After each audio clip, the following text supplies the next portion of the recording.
محترم سامعین، السلام علیکم ورحمۃ اللہ وبرکاتہ۔ آج کا ہمارا موضوع مردوں کے کنڈوم کو صحیح استعمال کرنے کے بارے میں معلومات ہے۔ کنڈوم ربر سے بنا غلاف ہوتا ہے جسے منی کو عورت کے رحم میں داخل ہونے سے روکنے کے لیے کھڑے عضو تناسل پر پہنا جاتا ہے۔ زیادہ تر کنڈوم لیٹکس سے بنتے ہیں۔ اسے جنسی تعلق قائم کرنے سے پہلے کھڑے عضو تناسل پر پہنا جاتا ہے۔ یہ ایسی رکاوٹ کے طور پر کام کرتا ہے جو فرج میں منی کو جانے سے روک دیتا ہے اور اس طرح حمل ٹھہرنے سے محفوظ رکھتا ہے۔ اگر اسے صحیح طریقے پر استعمال کیا جائے تو یہ 87 سے 98% تک حمل کو روک سکتا ہے۔ اسے تنہا استعمال کیا جا سکتا ہے یا منع حمل کا زیادہ مؤثر بنانے کے لیے اسے دیگر مانع حمل طریقوں جیسے مانع حمل گولیاں، مانع حمل انجیکشن یا درون رحمی آلہ کے ساتھ بھی استعمال کیا جا سکتا ہے۔ جن لوگوں کو لیٹکس سے الرجی ہو وہ پولیوریتھین سے بنے کنڈوم استعمال کر سکتے ہیں۔ فوائد: یہ استعمال کرنے میں آسان اور زیادہ تر لوگوں کے لیے موزوں ہے۔ کنڈوم کا استعمال ہیومن ایمینو ڈیفیننسی وائرس سمیت جنسی طور پر منتقل ہونے والی بیماریوں کے خطرات کو کم کر سکتا ہے۔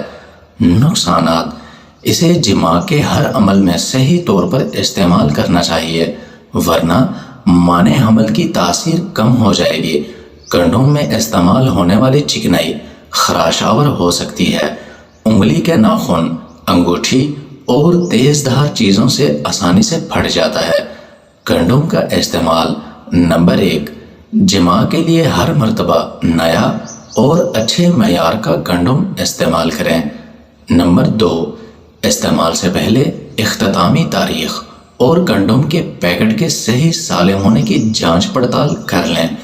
نمبر 3، کنڈوم کو پیکٹ سے نکالیں، کینچی استعمال نہ کریں اور یہ دھیان رکھیں کہ باہر کھینچتے وقت یہ پھٹ نہ جائے۔ نمبر 4، کسی بھی تناسلی رابطے سے پہلے عضو تناسل پر کنڈوم چڑھائیں۔ نمبر 5، دھیان سے کنڈوم کے سرے کو پکڑیں اور اسے دبا کر ہوا نکال لیں۔ اس سے انزال کے بعد منی جمع ہونے کے لیے جگہ بن جائے گی۔ نمبر 6، کنڈوم کو کھڑے عضو تناسل کے آخری سرے پر ایک ہاتھ سے چڑھائیں، اسے دوسرے ہاتھ سے پھیلاتے ہوئے کھڑے عضو تناسل کے بالکل نیچے لے کر آئیں۔ نمبر 7، صرف پانی پر مبنی چکنائی استعمال کریں جیسے کہ وائی جیلی۔ تیل پر مبنی چکنائی جیسے بی آئل، ویزلین سے کنڈوم پھٹ سکتا ہے۔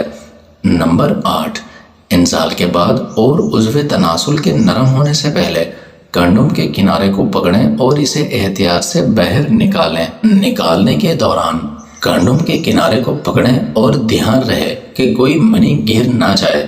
نمبر 9، استعمال شدہ کنڈوم کو صحیح طرح سے ضائع کر دیں۔ نمبر 10، اگر جماع کے دوران کنڈوم پھٹ جائے یا پھسل جائے تو آپ جلد از جلد ایمرجنسی مانع حمل، مباشرت کے بعد کا مانع حمل کے لیے طبی صلاح لیں۔ ان نکات کو نوٹ کر لیں۔ کنڈوم کے استعمال سے ہیومن ایمینو ڈیفیننسی وائرس سمیت جنسی طور پر منتقل ہونے والی بیماریوں کا خطرہ کم ہو سکتا ہے۔ مؤثر مانع حمل اثر کے لیے آپ جماع کے ہر عمل میں صحیح طور پر کنڈوم کا استعمال کریں۔ اگر جماع کے دوران کنڈوم پھٹ جائے یا پھسل جائے تو آپ جلد از جلد ایمرجنسی مانع حمل کے لیے طبی صلاح لیں۔